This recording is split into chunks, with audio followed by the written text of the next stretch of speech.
Sitting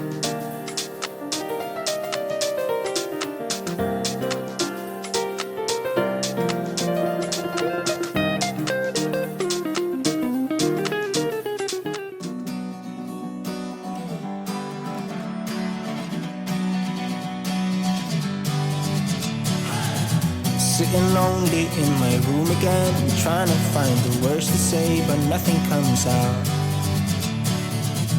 I am looking for the better days, seem like they just stay away whenever I try. There's so many things that I keep in my mind. My friends keep me out and it hurts every time. With all the emotions I built up inside, oh why can't I? Will someone look for me if I disappear? No matter how much that I scream, nobody hears. But I see the light from far away, it's down the line. Maybe I should not give up without a fight, 'cause there will be a time. Oh, oh, oh.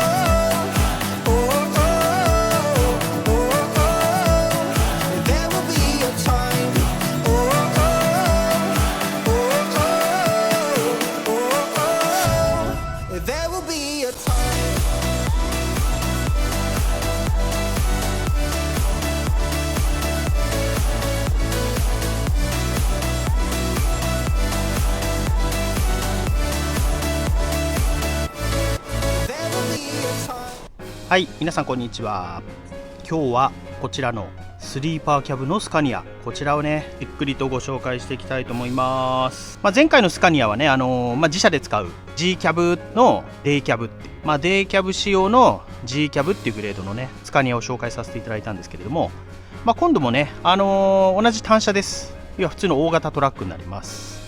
ですがスリーパーキャブの R キャブというモデルになっております。ですのでねキャビンスペースが前回見ていただいた G キャブのものよりも広めにね作られております。グレードの方は R というグレードの410となりますので、6気筒の410馬力の 13000cc のねモデルでございます。はい。比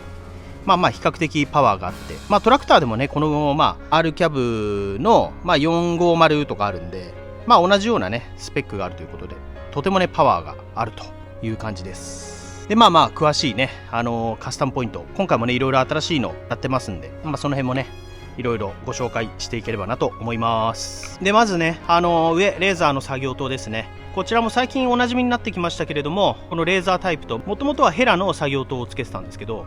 最近はこういうねレーザー仕様、レーザーという会社のダートとかね四駆のレースみたいなのによく使われる、商品なんですけれども、こちらをトラックにこうねつけさせてもらうという感じです。あとケルサーのハイバーって書いてありますけれども、ルーフバーですね。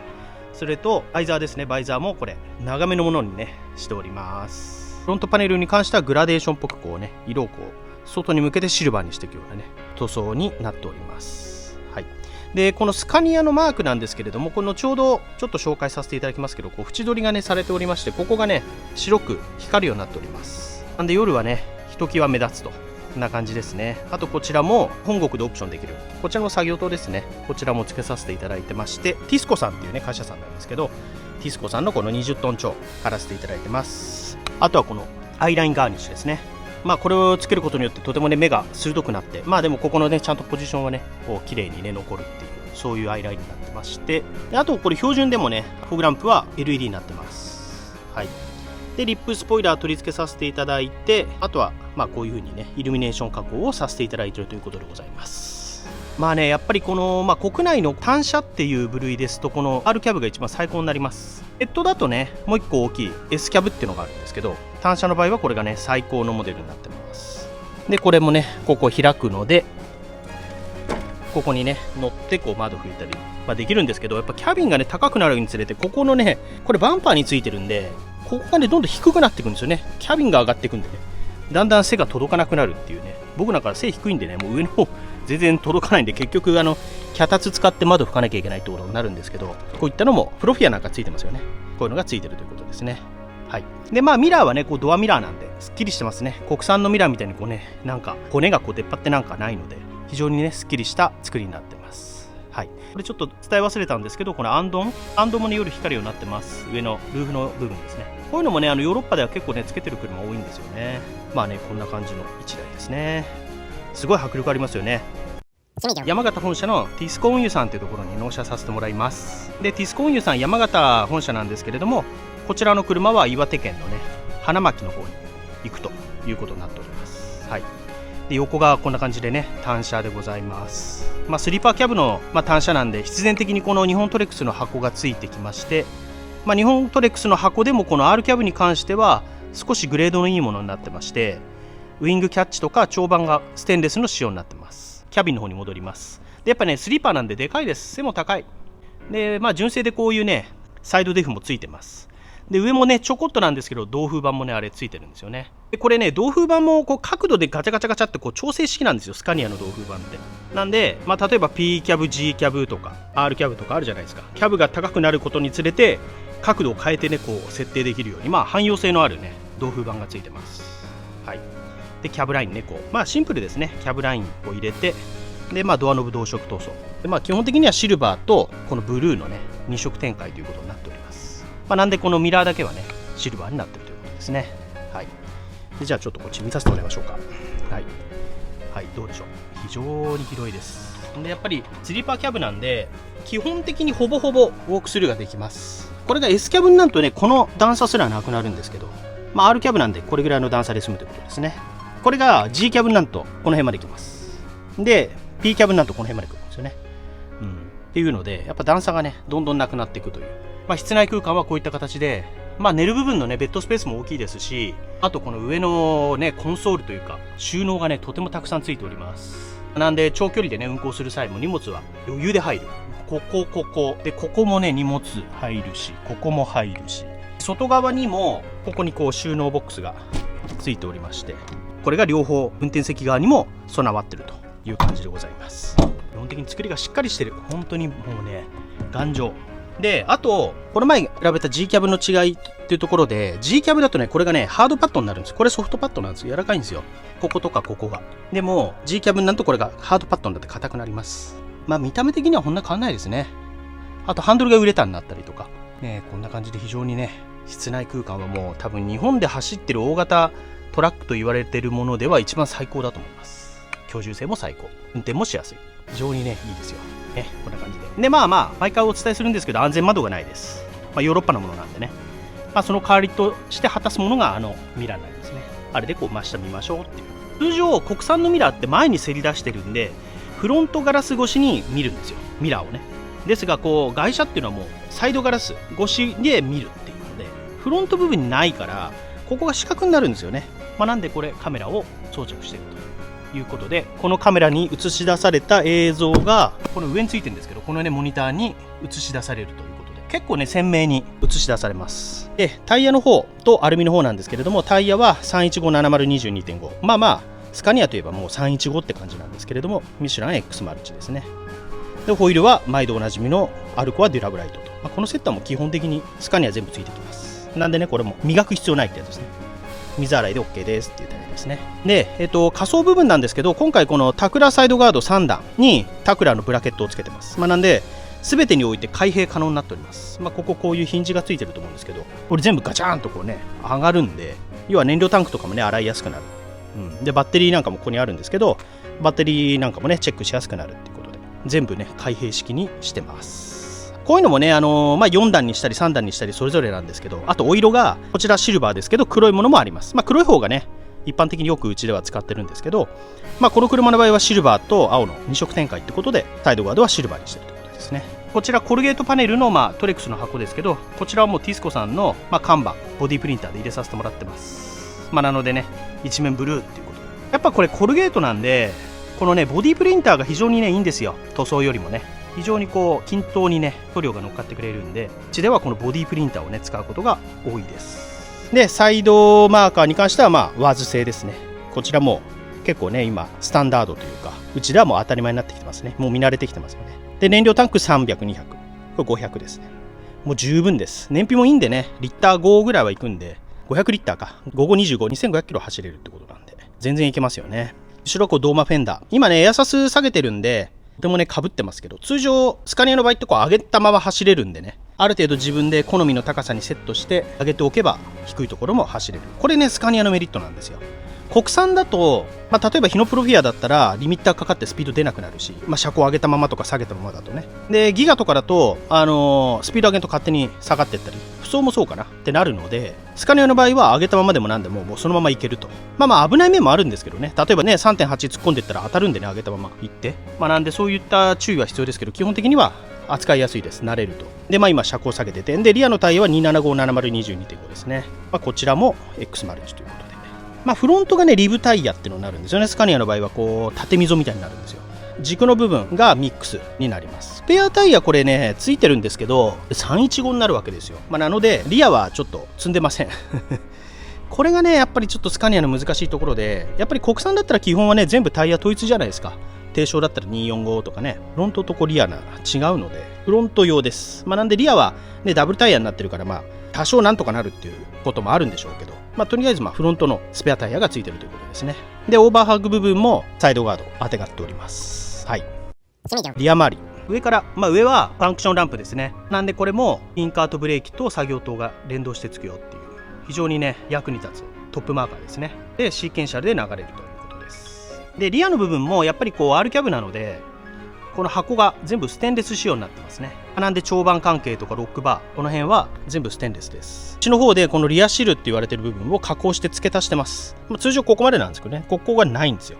ここがこうへこんでスカスカになってるんですけど、ここを全部リアシルフラット加工っていうのをしております。なので通常吊り下げだと付けられない、こうやってシェイプラインテール、このヘラのねこういうのも付けられますし、当てゴムローラーもこう3段にできたりねするわけです。この辺もねリアバンパー足してますね。はい。であとはドクタレをねこう一番外側に持ってきてるって感じですね。内側には純正のマットガードこうついてるんですけど、一番外側にもドクタレを短めにつけてます。で積載量13トンとなってます。これ例えばスリーパーキャブだからかな、自分が乗せた R410 はデイキャブだったんですけど、あれは確か13トン100取れてたんで、100キロ分何が重いのか分かんないですけど、仮装したからかな、そういうのもあるんでしょうね。ちょっと積載が減ってる感じですね。つっても13トン取れるんで。でこれボディの長さがね、これスリーパーキャブなので 9.35 になります。通常 9.6 取れるんですけど 9.35 ということで、ビールパレというか11パレ、普通よく積む11パレットだったらでもそれでも16枚乗るんでね、そこまで影響はないです。軽症でいつもパンパンに積んでますって人はちょっと厳しいかもしれないですけど、基本的にはこれ長さが短いだけで、高さもね 2.6 あるんで、国産の低床より若干低いぐらいかな、5センチぐらい、これぐらい低いぐらい。多分国産の低床だと 2.7 とか取れてるんで、それ考えるとねそんなにスペック的に低くないです。だから国産でいうところ中低なんですよ。箱の内寸はね思ったより詰めますよ。で実用的にもいいというところでございます。はい、こちら右側ですね、運転席周りもほぼほぼ仕様は変わらないです。あとは先ほどお伝えするの忘れたんですけど、バス用のタイヤと、これもね非常に明るいものとなっております。こちらにはあとはこのダーケン製の工具箱、もうこれはねヨーロッパでは当たり前についてますね。ローケンの歯止め、やっぱりアドブルーがどうしてもね右側になってしまうという、このねどうしてもこのマフラーと触媒と近いところにつけておいた方が効率いいということで、近くにどうしても設定されてしまうということですね。でヨーロッパっていうのはこれも前も話したんですけど、燃料がね両方から入れるんですよね。スタンドって入ってったら普通日本だと左側が基本じゃないですか。それがヨーロッパだと両方なんでね、こっちにも普通燃料タンクつくんですよ。なんでここがねスペース結構ガラーンとしてるんですよね。そんなのも理由があってアドブルータンクは右側になってるということです。でマフラーカーバーは同色塗装の、セノプロのこれシール貼ってます。キャブラインはディスコと書いてありますね。ここのねフェンダーはこれ黒く、ドーマフェンダーと合わせるために黒くね塗っております。はい、じゃあちょっと内装を簡単に見させてもらいます。これは内装標準です。標準って言ってもすごいです。 R キャブの内装を紹介します。でオーディオとかももっといいのあるんですけど、もう全然これでもめちゃめちゃ音いいです。びっくりするぐらい。はい、ちょっとね乗り込んでみましょう。それではねエンジンかけていきます。カードを入れてください。内装どうでしょう。ベッドが広い、ここはウォークスルーできるね。ハザードとかも音がいいね、こんな感じですよ。でブレーキもこれね電子式になってます。サイドブレーキ、こういうのがねもう標準でついてくるわけですよ。でハンドルもねこう上がる。今椅子下げてる状態ですけど、椅子もねこれイスリングハウゼンの機能的なやつなんでね非常に快適です。でこちらがね Apple CarPlay 使えますんでね、ちょっとじゃあ音どんな感じなのかっていうのを皆さんに体感してもらいましょうか。Apple CarPlay と連動するのはここなんですよ。なのでここに挿す。でこれを挿します。でこんな風になって、これ許可ってやるとこっちにねこう Apple CarPlay 出ます。なんで Apple CarPlay を正し書き、これね今 Google マップ出てきますけど、仮にこれで YouTube で曲流したりとかできるわけですよ。ちょっとうちのプロモーションビデオみたいなの作ってるんですよ。ちょっとこれか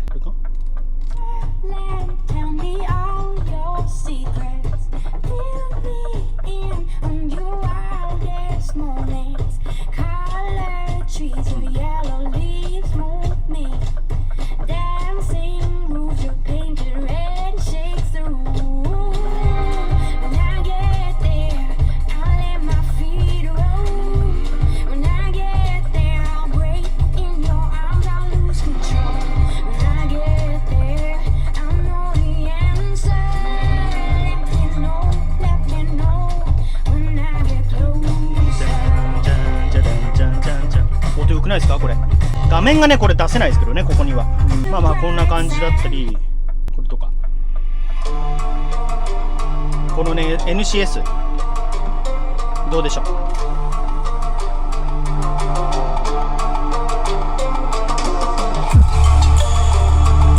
れですよ、純正オーディオですよっていう感じでね、非常にいいということでございます。はい。これこんな感じで、これ外すときはパッとこう取ればね、勝手にこう変わるみたいな。カープレイこれ使えるようになったのって、実は僕が乗ってたのは無理だったんですよ。これ最近つってももう何年も前になるけど、1、2年前にそれがやっとねできるようになったんですよね。結構ね細かいところ変わってんですよ。このねサイドブレーキが電子式になって、これで確かクルーズコントロールもゼロからいけるようになったりとか、あとは冷蔵庫とか G キャブとかもね装着されるようになったりとか、細かいとこ変わってるんですけどね。こんな感じで一通り今見てきました。うちの会社結構ねスカニアの、トラクターヘッドもそうなんですけど、この単車っていう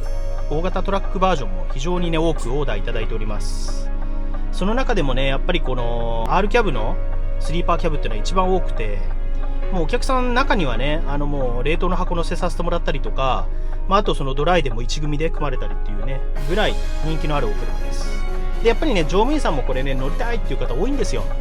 で実際僕もね乗らせてもらってたことあるんで分かるんですけど、とてもいいです。とても快適。これやっぱりねトラック乗ってる方一度は絶対目指してほしいですね。燃費の話最近ちょいちょいさせてもらうんですけど、このねスカニアってやっぱね5ぐらいいくんですよ、燃費が。平均燃費でね、通常の国産だとね、うちの日野の A09 とかだとやっぱり 3.8 とか 3.7 とかなんでね、やっぱ5ってことはそれだけで1キロ違うわけですよ、距離が。1リッターで走る距離がですよ。やっぱ長距離やってるともう本当に試算すると60万70万とかね、年間で買ってくるわけですよ、燃料の使い方が。そうすると例えば5年でこれね、大体大型トラックって焼却5年なんで、新車で買ってね、5年で焼却で買いますって人多いと思うんですけど、5年買えば大体それで350万ぐらいの差があるわけじゃないですか、燃料と。で新車で例えば国産買うのも高いですよ、今値段上がってるんで。でスカニアも確かに高いんですけど、350万ここで買えるんだったらスカニア買った方がいいんじゃないのっていう考えの今経営者さんが増えてるんですよね。なのでね、こういったスカニアみたいのを入れてもらって、このね車入れることによってそれが宣伝活動にもなりますしね、でドライバーさん集めるきっかけにもなりますし、